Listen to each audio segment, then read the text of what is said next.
Assalamu alaikum viewers and welcome back to my channel Study Law with Bushra.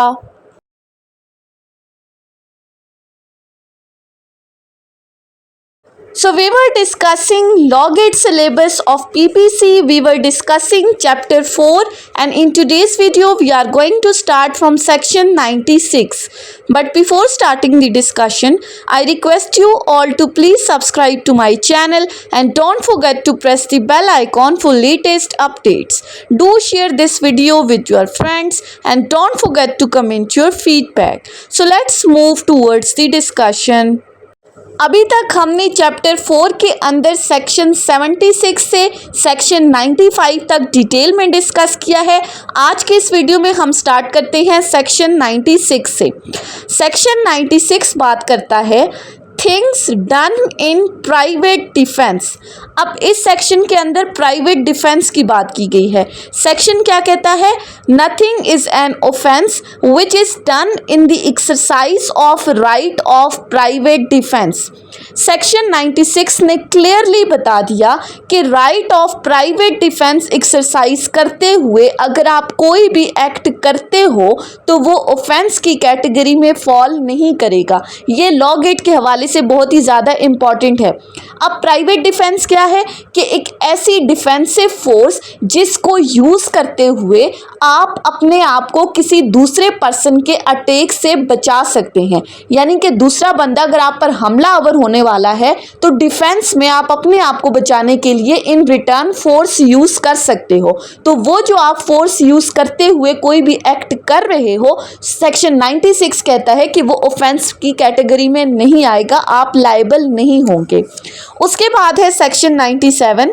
Section 97 कहता है right of private defence of the body end of property. अब section 97 ने क्या बता दिया कि right of private defence आप कब कब एक्सरसाइज कर सकते हो, किस किस चीज़ के लिए।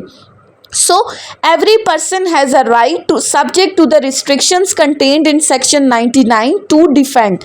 अब किन किन चीज़ों को वो डिफेंड कर सकता है?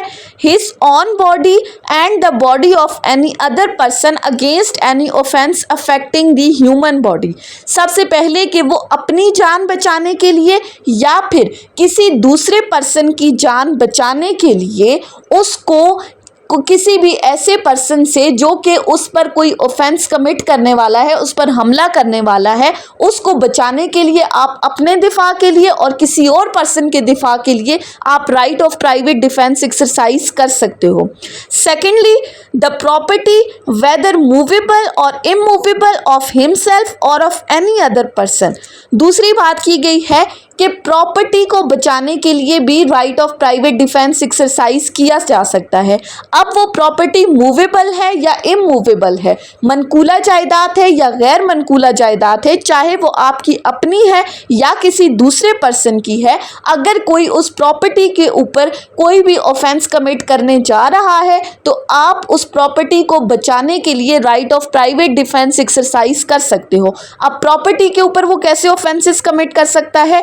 यानी कि theft, robbery, mischief, criminal trespass, चोरी कर सकता है, डकैती डाल सकता है या फिर किसी भी चीज़ तरह से आपको नुकसान पहुंचा सकता है, या इन तमाम ऑफेंसेस को कमिट करने की अगर कोई कोशिश भी करता है तो आप उसको रोकने के लिए, अपने आप को प्रोटेक्ट करने के लिए आप ये फोर्स यूज़ कर सकते हो। आपको लायबल नहीं ठहराया जाएगा किसी भी ऑफेंस के लिए। सो सेक्शन 97 ने 4 चीज़ें बता दी: अपनी बॉडी, किसी दूसरे की बॉडी, अपनी प्रॉपर्टी या किसी दूसरे की प्रॉपर्टी को बचाने के लिए ये राइट एक्सरसाइज किया जा सकता है। उसके बाद आ जाते हैं सेक्शन 98 के ऊपर। सेक्शन 98 बात करता है right of private defence against the act of the person of unsound mind etcetera. अब यहाँ पर अनसाउंड माइंड पर्सन की बात की गई है कि क्या उसके अगेंस्ट आप right of private defence use कर सकते हो। So when an act which would otherwise be a certain offense is not the offense by the reason of the youth, want of maturity of understanding, the soundness of the mind, the intoxication of the person doing that act, or by the reason of misconception on the part of that person, every person has the same right of private defense against that act which he would have if that act were that offense।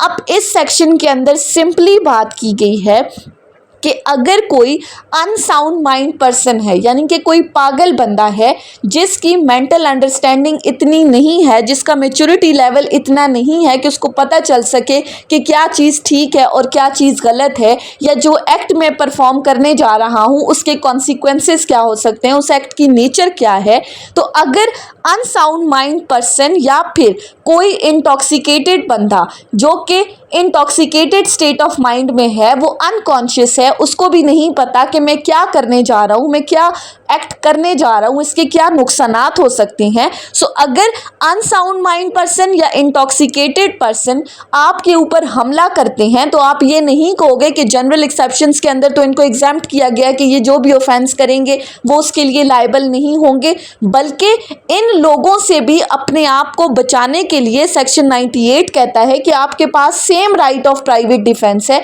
जैसा कि आप normal person के against use कर सकते हो। सो in person के against भी आप right of private defence exercise कर सकते हो, भले वो बंदा पागल है, नशेई है, बच्चा है, लेकिन आपको तो पता है कि वो क्या एक्ट परफॉर्म करने जा रहा है और उससे आपको क्या नुकसान पहुंच सकता है, तो उससे अपने आप को नुकसान से बचाने के लिए आप उन बंदों के अगेंस्ट भी right of private defence use कर सकते हो। ये भी लॉ गेट के हवाले से क्वेश्चन पूछा जा सकता है।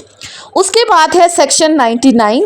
सेक्शन 99 बात करता है acts against which there is no right of private defence, कि वो कौन से एक्ट्स हैं जिनके अगेंस्ट आप right of private defence exercise नहीं कर सकते।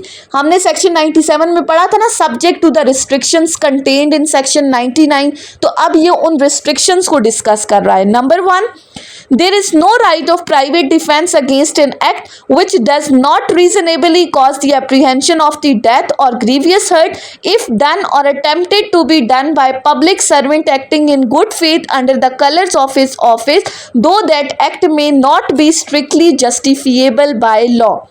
अब सेक्शन 99 ने कह दिया कि अगर कोई पब्लिक सर्वेंट है जो कि ड्यूटी आवर्स के अंदर अपनी ऑफिशियल ड्यूटी परफॉर्म कर रहा है गुड फेथ के अंदर, तो अपनी इस ऑफिशियल ड्यूटीज को परफॉर्म करते हुए अगर कोई पब्लिक सर्वेंट कोई एक्ट करता है जिससे आपको ना तो आपकी जान से जाने का खतरा है और ना ग्रीवियस हर्ट का खतरा है, तो उस पब्लिक सर्वेंट के अगेंस्ट आप किसी भी तरह से right of private defence exercise नहीं कर सकते, because that public servant is performing his duties, और अपनी ड्यूटीज के अंदर वो कोई भी एक्ट परफॉर्म करेगा तो वो एग्जेम्प्टेड है, उसके अगेंस्ट आप राइट ऑफ प्राइवेट डिफेंस की प्ली नहीं ले सकते।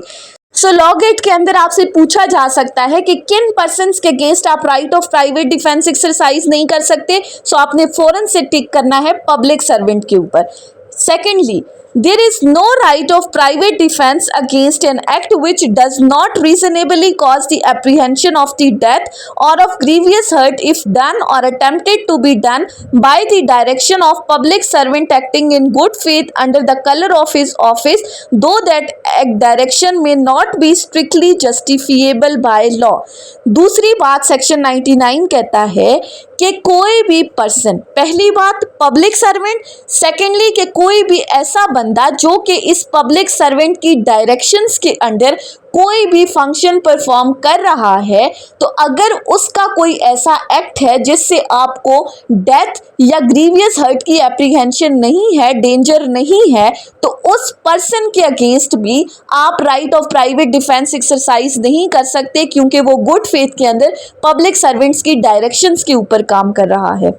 तीसरी बात सेक्शन क्या कहता है, there is no right of private defence in cases in which there is a time to have recourse to the protection of public authorities.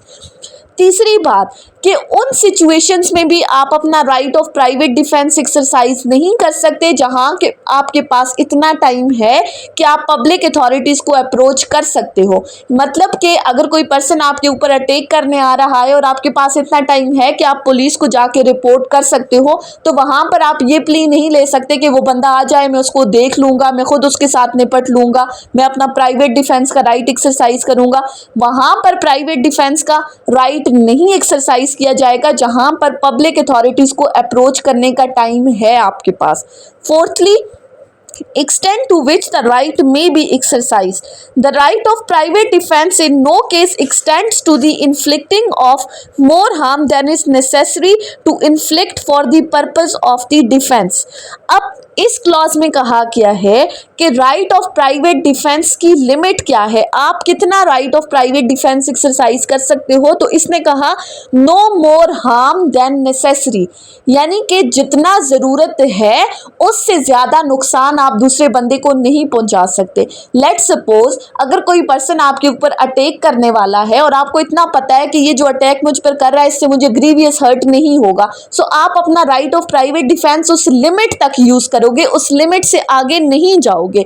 जितना उस टाइम अपने आप को बचाने के लिए डिफेंस ज़रूरी है आप उतना ही डिफेंस लोगे। इसके अलावा ज़्यादा डिफेंस लेते हुए आप उस पर्सन को ज़्यादा हार्म कॉज नहीं कर सकते। सो सेक्शन 99 ने हमें रिस्ट्रिक्शंस बता दी कि राइट ऑफ प्राइवेट डिफेंस कब, कैसे और कहाँ पर इस्तेमाल किया जाएगा। उसके बाद आ जाते हैं सेक्शन 100 के ऊपर। सेक्शन 100 बात करता है when the right of private defence of the body extends to causing death, कि कब आप अपना right of private defence exercise करते हुए किसी पर्सन की डेथ कॉज कर सकते हो। So, the right of private defense of the body extends under the restrictions mentioned in the last preceding section to the voluntary causing of the death or of any other harm to the assailant if the offence which occasions the exercise of right be any of the descriptions hereinafter enumerated. अब section 100 के अंदर offences की list बता दी गई है कि अगर ऐसे कोई ऑफेंसेस कमिट होने जा रहे हैं आपके अगेंस्ट या आपकी बॉडी के अगेंस्ट, तो वहाँ पर आप अपना right of private defence exercise करते हुए उस पर्सन की डेथ कॉज कर सकते हो। Number 1, such an assault is may reasonably cause the apprehension that death will otherwise be the consequence of such assault. पहली बात की गई है असॉल्ट की कि आपके ऊपर कोई पर्सन ऐसे हमलावर होता है कि आपको ये ख़तरा है कि अगर मैंने इसको ना मारा तो ये मुझे जान से मार देगा। सो जहाँ पर आपको अपनी जान से हाथ धो बैठने का ख़तरा हो वहाँ पर आप दूसरे की डेथ कॉज कर सकते हो। Secondly, such an assault as may reasonably cause the apprehension that grievous hurt will otherwise be the consequence. Secondly, कि जहाँ पर आपको लगता है कि इस बंदे ने हमला मुझ पर इस तरह से किया है कि ये मुझे ग्रीवियस हर्ट कॉज करेगा, तो वहाँ पर आप उसकी डेथ कॉज कर सकते हो। थर्डली, अगर कोई पर्सन की इंटेंशन है रेप कमिट करने की तो वहाँ पर आप उसकी डेथ कर सकते हो, या अननेचुरल अरेस्ट की इंटेंशन है, या फिर उसकी इंटेंशन आपको किडनैप करने की है, एब्डक्ट करने की है, या रॉन्गफुल कन्फाइनमेंट की है। तो अगर ऐसे ऑफेंसेस सामने आते हैं, ऐसी सिचुएशन अराइज हो जाती है, तो वहाँ पर आप प्राइवेट डिफेंस का राइट यूज़ करते हुए अगले बंदे की डेथ कॉज कर सकते हो, इससे पहले कि वो आपकी डेथ कॉज कर दे। उसके बाद आ जाते हैं सेक्शन 101 के ऊपर। सेक्शन 101 बात करता है when such right extends to causing any harm other than the death, कि वो कौन सी सिचुएशंस हैं कि जहाँ पर डेथ के अलावा आप उस पर्सन को सिर्फ और सिर्फ हार्म कॉज कर सकते हो। So if the offence be not any of the description enumerated in the last preceding section, the right of private defense of the body does not extend to the voluntary causing of the death to the assailant, but extend to the any harm other than death. अब इस section के अंदर simply बता दिया है कि last section में हमने जितने भी ऑफेंसेस को डिस्कस किया है, अगर उन ऑफेंसेस के अलावा आपके ऊपर कोई और अटैक किया जा रहा है, कोई और ऑफेंस कमिट किया जा रहा है, तो फिर आप अगले बंदे की डेथ कॉज नहीं करोगे, बल्कि आप उतना ही हार्म कॉज करोगे जितना अपने डिफेंस के लिए ज़रूरी है। यानी कि आप उसको नुकसान पहुंचा सकते हो लेकिन उसकी डेथ कॉज नहीं कर सकते। नेक्स्ट है सेक्शन 102। सेक्शन 102 बात करता है commencement and continuance of the right of private defence of the body, कि right of private defence against the body कब स्टार्ट होगा और कब तक कॉन्टिन्यू रहेगा। सो The right of private defense of the body commences as soon as the reasonable apprehension of the danger to the body arises from an attempt or threat to commit the offense, though the offense may not have been committed, and it continues as long as such apprehension of danger to the body continues.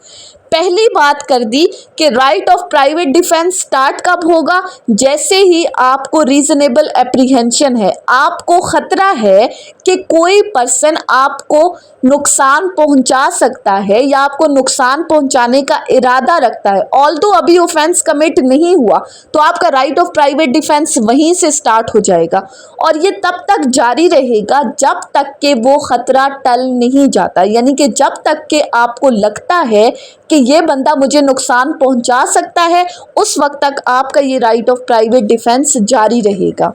उसके बाद आ जाते हैं section 103 के ऊपर। Section 103 ने बात की कि प्रॉपर्टी के केस में when right of private defence extends to causing death, के प्रॉपर्टी को अगर कोई नुकसान पहुंचा रहा है तो कब आप उस पर्सन की डेथ कॉज कर सकते हो। So the right of private defence of the property extends to the voluntary causing of the death or of any harm to the wrongdoer if the offence committing of which or attempting to the commit which be an offence of any of the description hereinafter enumerated. अब इस section के अंदर भी offences की list बता दी गई है कि अगर ऐसे कोई ऑफेंसेस कमिट होने जा रहे हैं तो फिर आप रॉन्ग डूअर की डेथ कॉज कर सकते हो। नंबर 1, या तो ये ऑफेंसेस कमिट कर रहा है वो या इनको करने की कोशिश करता है, तो फिर आप उसकी डेथ कॉज कर सकते हो। नंबर 1, रॉबरी, अगर कोई पर्सन डकैती के उससे आया है, रॉबरी करना चाहता है, हाउस ब्रेकिंग बाय नाइट या फिर mischief by fire committing on any building. अब ये जो ऑफेंसेस हैं इनको हम आगे डिटेल में डिस्कस करेंगे कि इन ऑफेंसेस को पीपीसी ने किस तरह से डिफाइन किया है। इस सेक्शन की हद तक आपने याद रखना है कि अगर कोई पर्सन ऐसे कोई ऑफेंस कमिट करता है या इनको कमिट करने का इरादा रखता है तो आप अपनी प्रॉपर्टी को बचाने के लिए उस पर्सन की डेथ कॉज कर सकते हो। उसके बाद आ जाते हैं सेक्शन 104 के ऊपर। सेक्शन 104 बात करता है when such right extends to causing any other harm other than death, कि डेथ के अलावा आप उसको प्रॉपर्टी के केस में ज़्यादा नुकसान किन सिचुएशंस में पहुंचा सकते हो। So if the offense, the committing of which or attempting to commit occasions the right of private defense, be theft, mischief or criminal trespass and not any of the descriptions mentioned in the last preceding sections, वही बात कि पिछले sections में हमने जिन offences को discuss किया है section 103 के अंदर, अगर वो ऑफेंसेस कोई बंदा नहीं कमिट कर रहा बल्कि इसके अलावा आप पर कोई और तरह से अटैक करने जा रहा है तो फिर आप उस पर्सन को उतना ही नुकसान पहुंचाओगे जितना कि डिफेंस के लिए ज़रूरी है, आप उसकी डेथ कॉज नहीं करोगे। नेक्स्ट है सेक्शन 105। सेक्शन 105 कहता है commencement and continuance of the right of private defence of the property, कि प्रॉपर्टी के केस में राइट ऑफ प्राइवेट डिफेंस कब स्टार्ट होगा और कब तक कंटिन्यू रहेगा। So the right of private defence to the property commences when the reasonable apprehension of danger to the property commences, कि जैसे ही आपको खतरा लाहक होता है कि प्रॉपर्टी को नुकसान पहुंचाया जा सकता है, आपको खतरा है, तो वहां पर आपका right of private defence start हो जाएगा। Secondly, and it continues till the assistance of public authorities is obtained or property has been recovered, और ये कंटिन्यू कब तक रहेगा, जब तक आप पब्लिक अथॉरिटीज़ की असिस्टेंस नहीं ले लेते, यानी उनसे मदद नहीं ले लेते, या जब तक आपकी प्रॉपर्टी रिकवर नहीं हो जाती रॉन्ग डूअर से, तब तक ये राइट ऑफ प्राइवेट डिफेंस जो है वो जारी रहेगा। फिर आगे बता दिया कि अगर प्रॉपर्टी के ऊपर जो है वो कोई रॉबरी कमिट करता है, क्रिमिनल ट्रेसपास या मिसचीफ कमिट करता है तो तब तक जारी रहेगा कि जब तक वो मिसचीफ जारी है, जब तक वो हाउस ब्रेकिंग जारी है या जब तक वो रिस्ट्रेंट जारी है। ये इतना इम्पॉर्टेंट नहीं है। नेक्स्ट है हमारा last section, section 106, the right of private defence against the deadly assault when there is a risk of harm to an innocent person. अब इनोसेंट पर्सन की बात की गई है कि if in the exercise of right of private defence against an assault which reasonably causes the apprehension of the death, the defender be so situated that he can not effectually exercise that right without the risk of harm to an innocent person, his right of private defence extends to the running of that risk. अब इस section में बात की गई है कि अगर आप किसी पर्सन ने आपके ऊपर हमला किया है, असॉल्ट किया है, और हमला इस तरह से किया है कि अगर आप अपना right of private defence exercise करते हो तो वो प्राइवेट डिफेंस का राइट एक्सरसाइज करते हुए किसी इनोसेंट पर्सन को खतरा हो सकता है, उसकी जान जा सकती है। तो क्या उस पर्सन की जान बचाने के लिए आप अपने आप को मुसीबत में डालते हुए right of private defence exercise नहीं करोगे? तो सेक्शन 106 कहता है कि आप वो रिस्क लोगे अगर किसी बेगुनाह की नुकसान हो सकता है, उसकी जान को खतरा है, तो फिर भी आप उसकी जान के खतरे का रिस्क लेते हुए आप अपनी जान बचाने के लिए वो right of private defence exercise करोगे। लॉ गेट के हवाले से ये एमसीक्यू भी इंपॉर्टेंट है कि क्या इनोसेंट पर्सन की जान बचाने के लिए राइट एक्सरसाइज नहीं कर सकते? तो yes, you can still use your right of private defence. So ये थी हमारी आज की डिस्कशन सेक्शन 96 से सेक्शन 106 तक। इसी के साथ हमारा चैप्टर 4 कंप्लीट हो चुका है। सो आई होप कि आपको ये लेक्चर समझ में आए होंगे अगर आपने इन वीडियोज़ को अटेंटिवली सुना है तो। अगर आपको ये वीडियो अच्छी लगी है तो इस वीडियो को लाइक करें, कॉमेंट करें और चैनल को ज़रूर सब्सक्राइब करें। Thank you so much for watching this video. Till then, अल्लाह हाफिज़।